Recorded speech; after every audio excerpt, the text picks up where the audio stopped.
जय श्री कृष्ण। राधे राधे। भगतजनों, आज हम श्रीमद् भगवत गीता से छठा अध्याय सुनेंगे। सर्वप्रथम भगवान का ध्यान करेंगे। ओम श्री परमात्मने नमः। ओम नमो भगवते वासुदेवाय। ओम श्री कृष्णाय नमो नमः। भगवान श्री कृष्ण बोले, हे अर्जुन, जो पुरुष कर्म फल का आश्रय न लेकर करने योग्य कर्म करता है वह सन्यासी तथा योगी है, और केवल अग्नि का त्याग करने वाला सन्यासी नहीं है तथा केवल क्रियाओं का त्याग करने वाला योगी नहीं है। हे अर्जुन, जिसको सन्यास ऐसा कहते हैं उसी को तुम योग जान, क्योंकि संकल्पों का त्याग न करने वाला कोई भी पुरुष योगी नहीं होता। योग में आरूढ़ होने की इच्छा वाले मननशील पुरुष के लिए योग की प्राप्ति में निष्काम भाव से कर्म करना ही हेतु कहा जाता है, और योग रूढ़ हो जाने पर उस योग रूढ़ पुरुष का जो सर्व संकल्पों का अभाव है वही कल्याण में हेतु कहा जाता है। जिस काल में न तो इंद्रियों के भागों में और न कर्मों में ही आसक्त होता है, उस काल में सर्व संकल्पों का त्यागी पुरुष योगारूढ़ कहा जाता है। अपने द्वारा अपना संसार समुद्र से उद्धार करे और अपने को अधोगति में न डाले, क्योंकि यह मनुष्य आप ही तो अपना मित्र हैं और आप ही अपना शत्रु है। जिस जीवात्मा द्वारा मन और इंद्रियों सहित शरीर जीता हुआ है, उस जीवात्मा का तो वह आप ही मित्र है, और जिसके द्वारा मन तथा इंद्रियों सहित शरीर नहीं जीता गया है, उसके लिए वह आप ही शत्रु के सदृश शत्रुता में बरतता है। सर्दी गर्मी और सुख दुख आदि में तथा मान और अपमान में जिसके अंतःकरण की वृत्तियां भली भांति शांत हैं, ऐसे स्वाधीन आत्मा वाले पुरुष के ज्ञान में सच्चिदानंद घन परमात्मा सम्यक प्रकार से स्थित है, अर्थात उसके ज्ञान में परमात्मा के सिवा अन्य कुछ है ही नहीं। जिसका अंतःकरण ज्ञान विज्ञान से तृप्त है, जिसकी स्थिति विकार रहित है, जिसकी इंद्रियां भली भांति जीती हुई हैं, और जिसके लिए मिट्टी और पत्थर और स्वर्ण एक समान हैं, वह योगी युक्त अर्थात भगवत प्राप्त है, ऐसे कहा जाता है। सुहृद, मित्र, बैरी, उदासीन, मध्यस्थ, द्वेष्य और बंधुगणों में, धर्मात्माओं में और पापियों में भी समान भाव रखने वाला अत्यंत ही श्रेष्ठ है। मन और इंद्रियों सहित शरीर को वश में रखने वाला आशा रहित और संग्रह रहित योगी अकेला ही एकांत स्थान में स्थित होकर आत्मा को निरंतर परमात्मा में लगावे। शुद्ध भूमि में जिसके ऊपर कमर्शह, कुशा, मृगछाला और वस्त्र बिछे हैं, जो न बहुत ऊंचा है और न बहुत नीचा, ऐसे अपने आसन को स्थिर स्थापित करके उस आसन पर बैठकर चित्त और इंद्रियों की क्रियाओं को वश में रखते हुए मन को एकाग्र करके अंतःकरण की शुद्धि के लिए योग का अभ्यास करे। काया, सिर और गले को समान एवं अचल धारण करके स्थिर होकर अपनी नासिका के अग्रभाग पर दृष्टि जमाकर अन्य दिशाओं को न देखता हुआ ब्रह्मचारी के व्रत में स्थित, भय रहित तथा भली भांति शांत अंतःकरण वाला सावधान योगी मन को रोककर मुझ में चित्त वाला और मेरे परायण होकर स्थित होवे। वश में किए हुए मन वाला योगी इस प्रकार आत्मा को निरंतर मुझ परमेश्वर के स्वरूप में लगाता हुआ मुझ में रहने वाली परमानंद की प्रकाष्ठा रूप शांति को प्राप्त होता है। हे अर्जुन, यह योग न तो बहुत खाने वालों का, न बिल्कुल न खाने वालों का, और न बहुत शयन करने के स्वभाव वालों का, और न सदा जागने वालों का ही सिद्ध होता है। दुखों का नाश करने वाला योग तो यथा योग्य आहार विहार करने वालों का, कर्मों में यथा योग्य चेष्टा करने वाले का, और यथा योग्य सोने तथा जागने वाले का ही सिद्ध होता है।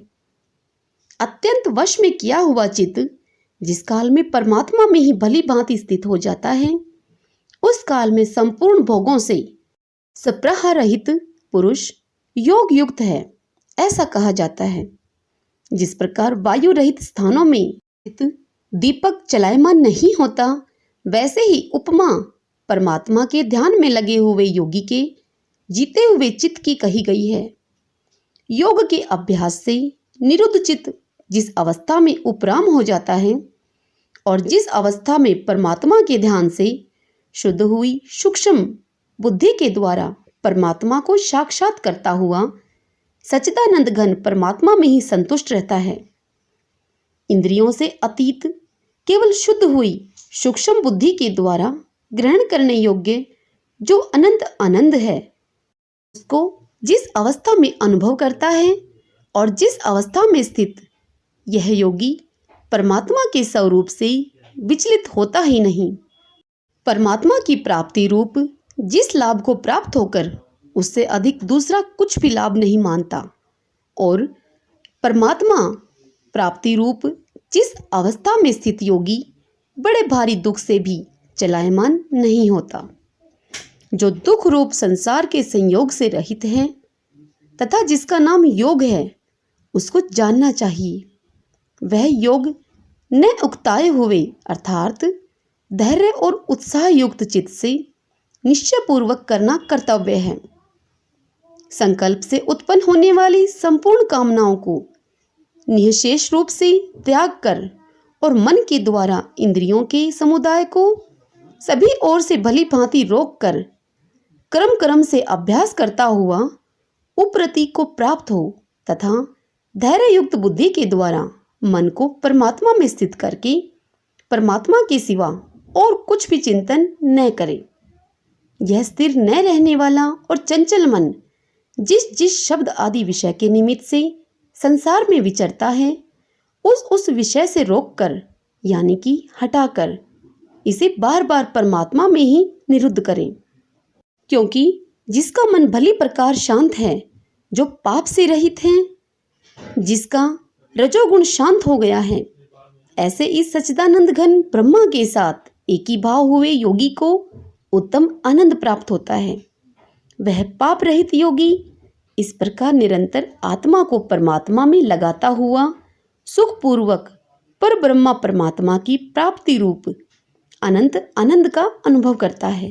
सर्वव्यापी अनंत चेतन में एक ही भाव से स्थिति रूप योग से युक्त आत्मा वाला तथा सब में समभाव से देखने वाला योगी आत्मा को संपूर्ण भूतों में स्थित और संपूर्ण भूतों को आत्मा में कल्पित देखता है। जो पुरुष संपूर्ण भूतों में सबके आत्म रूप मुझ वासुदेव को ही व्यापक देखता है और संपूर्ण भूतों को मुझ वासुदेव के अंतर्गत देखता है, उसके लिए मैं अदृश्य नहीं होता और वह मेरे लिए अदृश्य नहीं होता।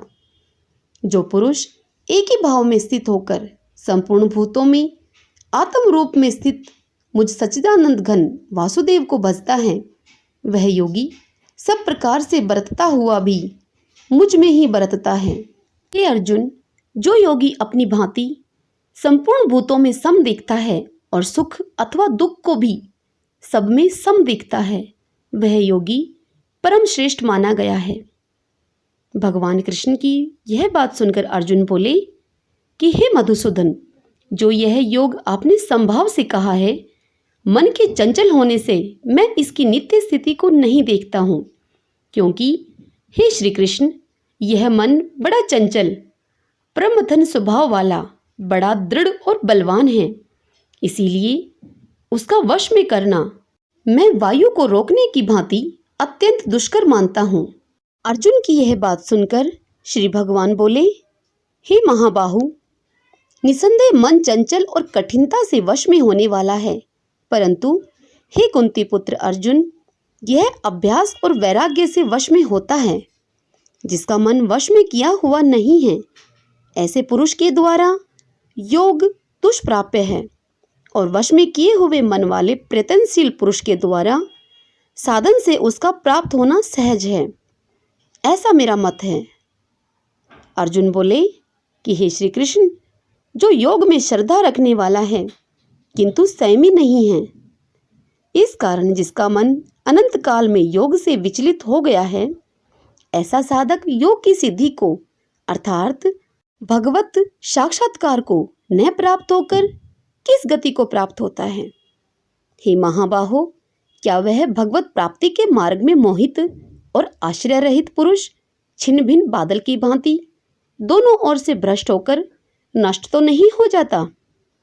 हे श्री कृष्ण, मेरे इस संशय को संपूर्ण रूप से छेदन करने के लिए आप ही योग्य हैं, क्योंकि आपके सिवा दूसरा इस संशय का छेदन करने वाला मिलना संभव नहीं है। अर्जुन की यह बात सुनकर श्री भगवान बोले कि हे पार्थ, उस पुरुष का न तो इस लोक में नाश होता है और न परलोक में ही, क्योंकि हे प्यारे, आत्मा उद्धार के लिए अर्थात भगवत प्राप्ति के लिए कर्म करने वाला कोई भी मनुष्य दुर्गति को प्राप्त नहीं होता। योग भ्रष्ट पुरुष पुण्यवानों के लोकों को अर्थात स्वर्ग आदि उत्तम लोकों को प्राप्त होकर उनमें बहुत वर्षों तक निवास करके फिर शुद्ध आचरण वाले श्रीमान पुरुषों के घर में जन्म लेता है, अथवा वैराग्यवान पुरुष उन लोकों में न जाकर ज्ञानवान योगियों के ही कुल में जन्म लेता है। परंतु इस प्रकार का जो यह जन्म है सो संसार में निसंदेह अत्यंत दुर्लभ है। वहाँ उस पहले शरीर में संग्रह किए हुए बुद्धि संयोग को अर्थात समबुद्धि रूप योग के संस्कारों को अनायास ही प्राप्त हो जाता है। और हे कुरुनंदन, उसके प्रभाव से वह फिर परमात्मा की प्राप्ति रूप सिद्धि के लिए पहले से भी बढ़कर प्रयत्न करता है। वह श्रीमानों के घर में जन्म लेने वाला योग भ्रष्ट पराधीन हुआ भी उस पहले के अभ्यास से ही निसंदेह भगवान की ओर आकर्षित किया जाता है, तथा समबुद्धि रूप योग का जिज्ञासु भी वेद में कहे हुए सकाम कर्मों के फल को उल्लंघन कर जाता है। परंतु प्रयत्न पूर्वक अभ्यास करने वाला योगी तो पिछले अनेक जन्मों के संस्कार बल से इसी जन्म में संसिद्ध होकर संपूर्ण पापों से रहित होकर फिर तत्काल ही परम गति को प्राप्त हो जाता है। योगी तपस्वियों से श्रेष्ठ है। से हे अर्जुन, तू योगी हो। संपूर्ण योगियों में भी जो श्रद्धावान योगी मुझ में लगे हुए अंतरात्मा से मुझको निरंतर भजता है, वह योगी मुझे परम श्रेष्ठ मान्य है। हरि ओम तत्सत। श्रीमद् भगवद गीता का 6वां अध्याय यही संपूर्ण होता है। ओम श्री कृष्णाय नमो नमः। ओम नमो भगवते वासुदेवाय। भगतजनों, यदि आपको श्रीमद् भगवद गीता का ये 6वां अध्याय पसंद आया हो मेरे द्वारा सुनना, तो इस वीडियो को लाइक करें और खूब शेयर करें और पुण्य कमाएं। जय श्री कृष्णा। राधे राधे।